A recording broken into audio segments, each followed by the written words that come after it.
salaried employees professional tax கட்டிட்டு இருப்பாங்க. அந்த professional tax வந்து அதோட percentage வந்து increase பண்ணிருக்காங்க. அதாவது ஆண்டுக்கு 2 முறை நீங்க professional tax கட்டுறீங்கன்னா அது 35% வரைக்கும் அதை உயர்த்திருக்காங்க. நேத்து நடந்த கார்ப்பரேஷன் கவுன்சில் மீட்டிங்ல இத நிறைவேற்றப்பட்டிருக்கு. ULB அதாவது Urban Local Bodies Act 1998 and Rules 2023 இதுல இந்த தீர்மானத்தை எடுத்திருக்காங்க. எவ்வளவு டாக்ஸ்னா 35% வரைக்கும் இந்த டாக்ஸ் வந்து உயர்த்திருக்காங்க. இது வந்து எப்படின்னா நம்ம ப்ரொஃபஷனல் டாக்ஸ் வந்து வருஷத்துக்கு 2 முறை கட்டுவோம். 6 மாசத்துக்கு ஒரு முறை. மார்ச் 31 இருந்து செப்டம்பர் 1, அப்புறம் செப்டம்பர் 1 இருந்து மார்ச் 31. இந்த 6 மாச காலங்களில் நம்ம வந்து ப்ரொஃபஷனல் டாக்ஸ் கட்டிடுவோம். இந்த ப்ரொஃபஷனல் டாக்ஸ் வந்து பார்த்தீங்கன்னா ஸ்டேட் கவர்மெண்ட் தான் இதை வாங்க. ஆக்ட் 1998 அண்ட் ரூல்ஸ் 2023 இதில் இந்த தீர்மானத்தை எடுத்திருக்காங்க. எவ்வளோ டாக்ஸ்னா 35% வரைக்கும் இந்த டாக்ஸ் வந்து உயர்த்திருக்காங்க. இது வந்து எப்படின்னா நம்ம ப்ரொஃபஷனல் டாக்ஸ் வந்து வருஷத்துக்கு 2 முறை கட்டுவோம். 6 மாதத்துக்கு ஒரு முறை. மார்ச் 31 இருந்து செப்டம்பர் 1, அப்புறம் செப்டம்பர் 1 இருந்து மார்ச் 31. இந்த 6 மாச காலங்களில் நம்ம வந்து ப்ரொஃபஷனல் டாக்ஸ் கட்டிடுவோம். இந்த ப்ரொஃபஷனல் டாக்ஸ் வந்து பார்த்தீங்கன்னா ஸ்டேட் கவர்மெண்ட் தான் இதை வாங்குவாங்க. அந்தந்த ஸ்டேட் கவர்மெண்ட்டுக்கு ஏற்ற மாதிரி இது வாங்குவாங்க. அது மாறுபடும். ஒரு ஸ்டேட் கவர்மெண்ட்ல வந்து ஒரு பர்சன்டேஜ் ரேட் வாங்குறாங்கன்னா அது வேற மாதிரி வாங்கிட்டு இருப்பாங்க.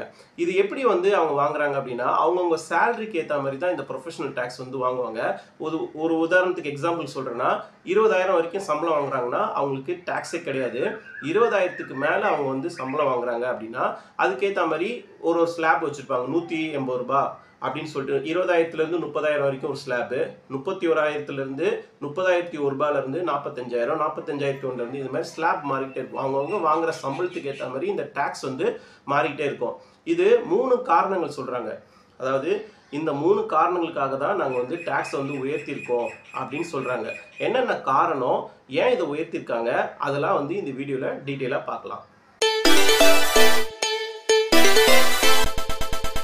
சேலரி 20,000 வரைக்கும் ப்ரொஃபஷனல் டாக்ஸே கிடையாது.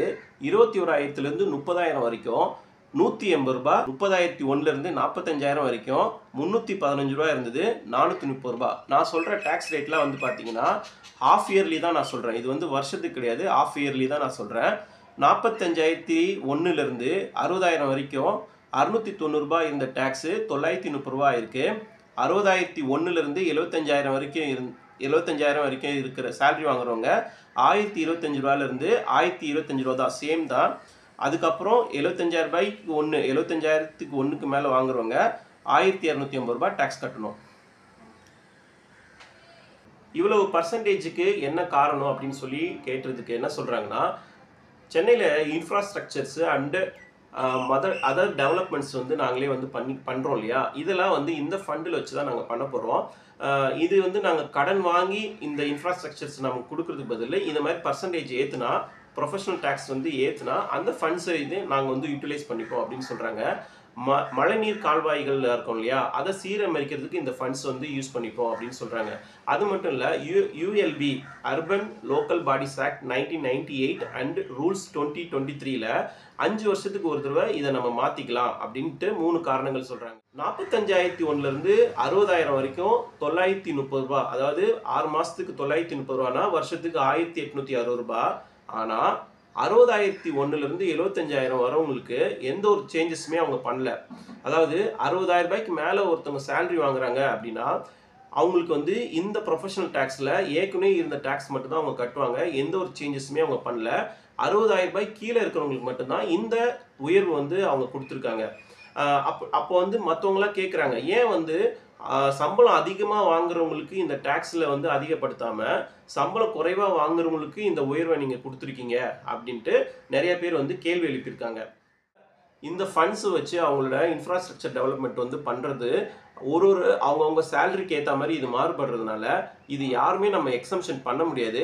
கண்டிப்பாக இந்த டேக்ஸ் நம்ம கட்டி தான் ஆகணும். இன்கம் டேக்ஸில் இருக்கிற மாதிரி இதில் ஸ்லாப்ஸோ இல்லை வந்து எக்ஸம்ஷன் 80Cஸில் கிடைக்கிற மாதிரி நாங்கள் எக்ஸம்ஷன்ஸ் எல்லாம் அதில் கிடைக்காது. 6 மாதத்துக்கு ஒரு தடவை கம்பல்சரியாக அவங்க சேலரிலேருந்து இது டிடெக்ட் பண்ணி தான் உங்களுக்கு ஆயிடும். இது 35% உயர்த்திருக்காங்க அப்படின்னா 60,000 சம்பளத்துக்கு மேலே வாங்குறவங்களுக்கு இதில் எந்த ஒரு சேஞ்சஸுமே கிடையாது. ஆனால் 60,000க்கு கீழே வாங்குறவங்களுக்கு சம்பளம் வாங்குறவங்களுக்கு இதில் கொஞ்சம் ஃபீட்பேக் இருக்குது. அவங்களுக்கு இனிமேல் வந்து அவங்க சேலரியிலேருந்து கண்டிப்பாக இந்த டிடெக்ஷன்ஸ் வந்து பண்ணுவாங்க. இன்னொன்று வந்து தமிழ் புதல்வன் திட்டம் அப்படின்னு சொல்லிட்டு தமிழ்நாடு அரசு வந்து உயர்கல்வி படிக்கிற அனைத்து மாணவர்களுக்கும் மாதம் ரூபாய் 1000 வழங்கப்படும் அப்படின்ட்டு ஒரு ஸ்கீம் கொண்டு வந்திருக்காங்க. அது பற்றின டீட்டெயில்டு வீடியோ வந்து இந்த சேனலில் இருக்குது. அது மட்டும் இல்லை, அது என்னைக்கு வந்து அது அறிமுகப்படுத்த போகிறாங்க அந்த ஸ்கீம் அப்படின்னு சொல்லிட்டு நான் அந்த சேனலில் அப்டேட் கொடுக்குறதா சொல்லியிருந்தேன்.